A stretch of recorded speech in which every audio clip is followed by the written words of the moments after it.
मैंने सवाल पूछा था कि कर्पूरी ठाकुर को गाली देने वाले लोग कौन थे।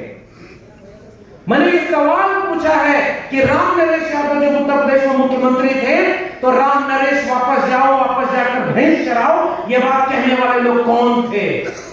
और तब मैंने ये सवाल पूछा था कि अहिल गड़रिया कुर्मी चोर और घर सारे के टंगरी तोड़, ये कहावत कहने वाले लोग कौन थे। जब तक ये बात नहीं पता चलेगा तब तक ये पहचान नहीं होगी कि आपको हिंदू बनाने वाले, आपके आरक्षण के विरोधी लोग ही कहीं सदियों से आपके लिए गालियां तो नहीं बना रहे थे।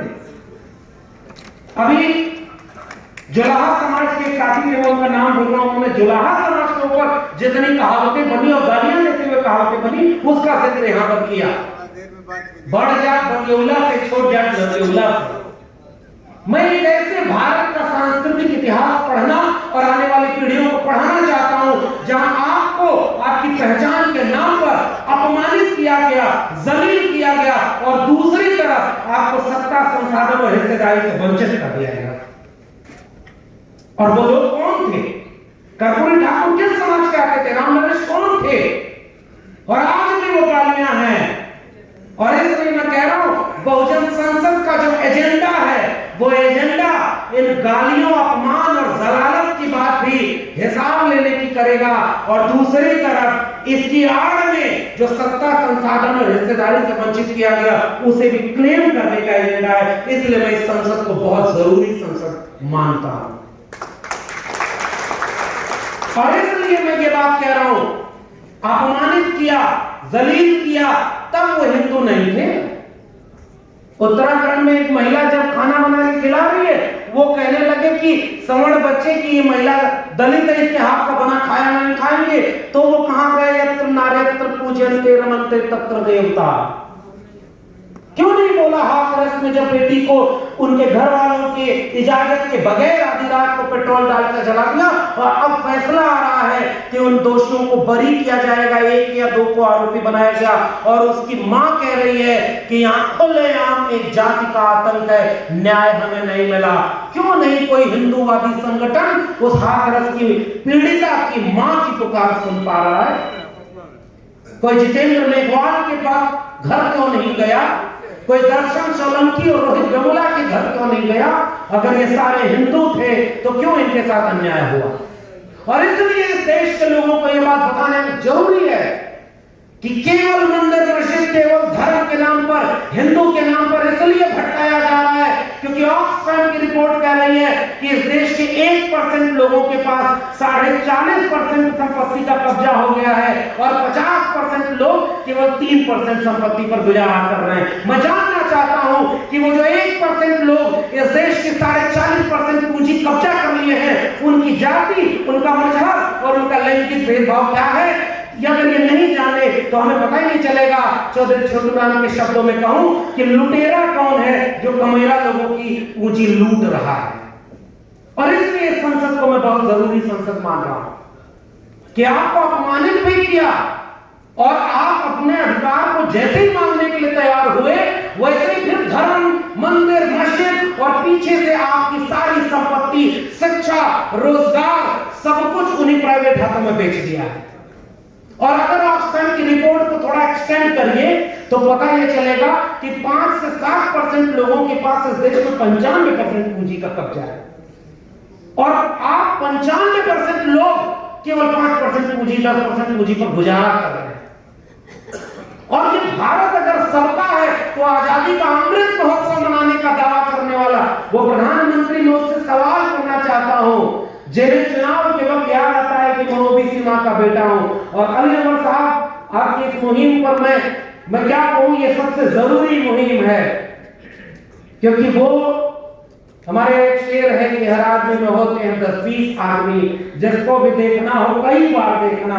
और जिन्हें जो सरकार में बैठे हैं और ये नागपुर वाला 1925 का संगठन आरएसएस, इसके तो 1000 हाथ, पैर और मुंह है। ये सबको अपना बनाते बनाते और पसमानदा को भी अपना बनाने का ऐसा झूठ चल रहा है। एक तरफ लिंचिंग और एक तरफ पसमानदा से गलबहियां। इतना बड़ा धोखा देने वाला संगठन आपके सामने खड़ा है, तब आप अगर अपने लोगों को नहीं समझा पाए तो किस बात की बहुजन एकता? और यही काम बिल्कुल अली साहब ने जो कह दिया है, मैं उसी को केवल दोहराकर अपनी उसमें सहमति दर्ज कर रहा हूं कि जो काम आज पसमानदा के साथ किया जा रहा है वही काम 2013 में ओबीसी के साथ सबसे पहले किया गया, जब प्रधानमंत्री पद के दावेदार ने कहा कि मैं ओबीसी मां का बेटा हूं और ओबीसी के लोगों तुम्हारा सारा हक इन 2-3 जातियों ने खा लिया है, आओ हम तुम्हें तुम्हारा हक देंगे, और ढेर सारे लोगों ने उन्हें वोट दे दिया। ये काम आपके साथ हुआ है कि नहीं हुआ है, सही बताइएगा। आपको आपसे लड़ा दिया गया कि नहीं? उसका कोई आंकड़ा नहीं है कि कौन कितना हक खा लिया। जो सामने लड़ता हुआ दिखा उसी को सबसे ज्यादा अपमानित कर दिया गया। और तब मैं फिर से इस मंच से खड़ा होकर एक बात तो बोलूंगा, सिद्धार्थ रामू जी ने जो बात कही थी उसी में सहमति दर्ज कराते हुए, तमाम असहमतियों के बावजूद एक शख्स से बिहार की राजनीति का ऐसा है जो बीमार है तब भी उससे इतना डर लगता है कि ईडी और सीबीआई उसके घर भेजा जा रहा है,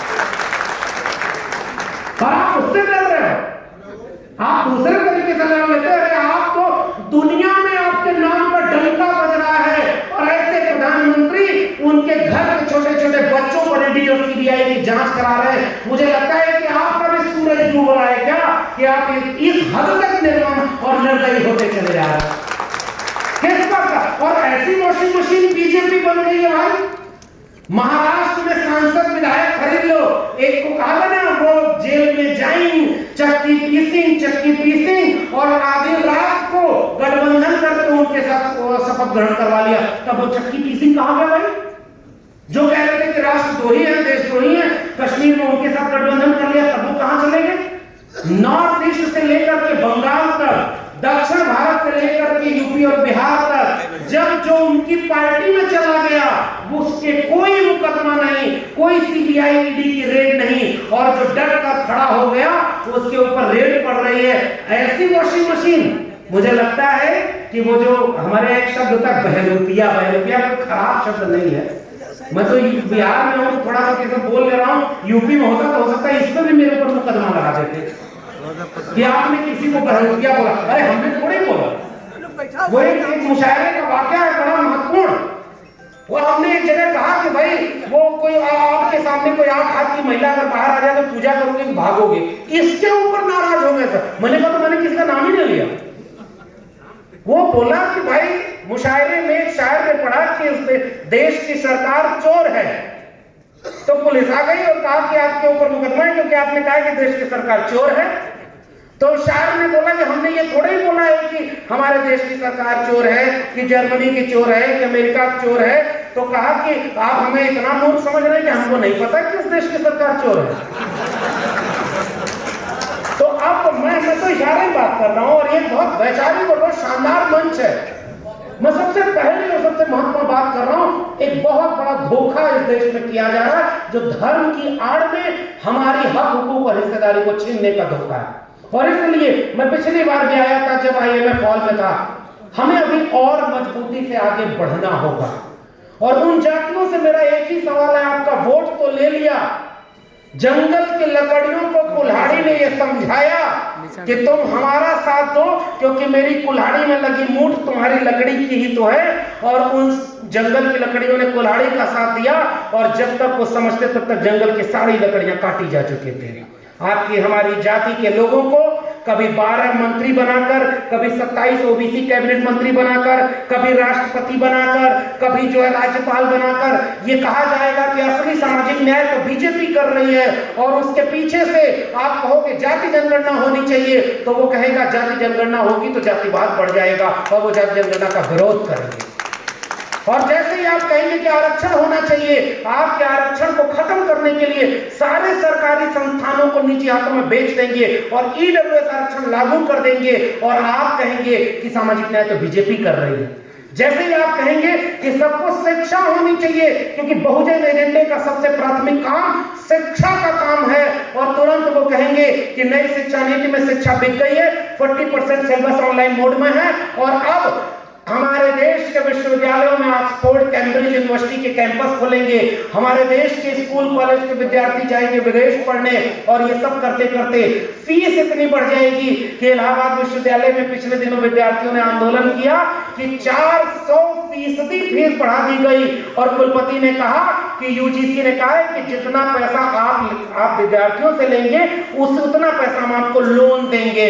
पूरी की पूरी शिक्षा व्यवस्था को चौपट कर दिया गया है नई शिक्षा नीति में, और आपको समझाया जाएगा कि देश खतरे में है, उठो जागो हिंदुओं और अपने घर में चाकू तेज करो, तलवार तेज करो, और उस पर कोई मुकदमा और कोई ईडी सीबीआई की जांच नहीं होगी।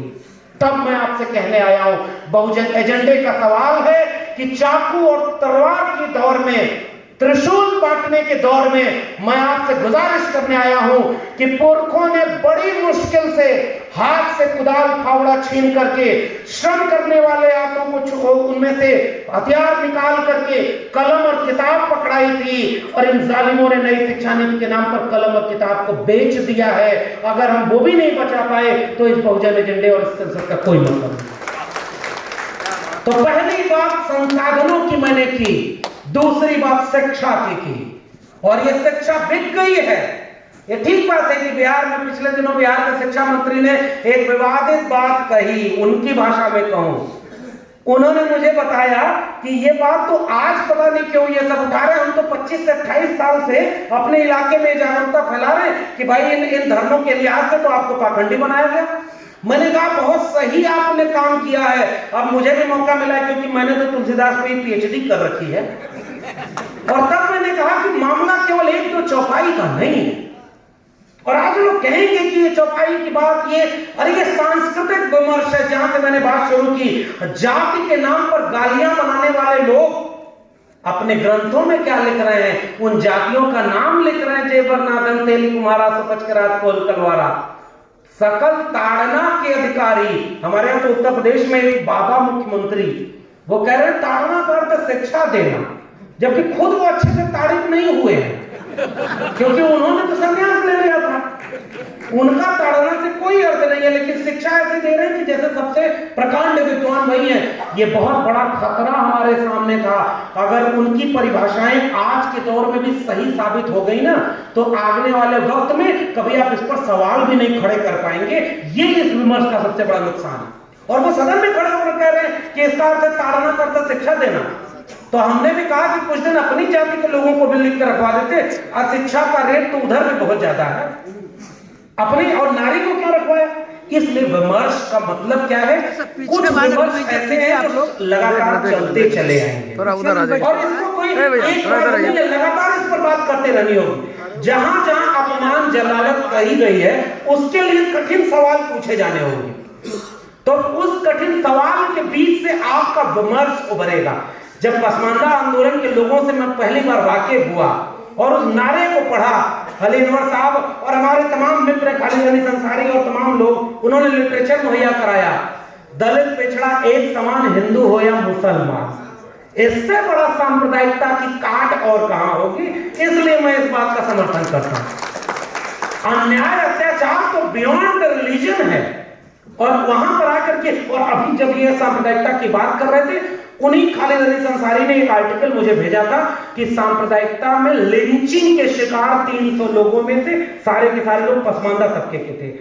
कौन ऊपर लड़ेगा, ब्राह्मणवाद का खाद पानी सैयदवाद, और उधर भी मारा जाएगा, चाहे वो गुजरात दंगा हो, चाहे बाबरी मस्जिद विध्वंस हो, वहां भी SC ST OBC को आगे किया जाएगा, यहां भी दंगे में उनको आगे किया जाएगा।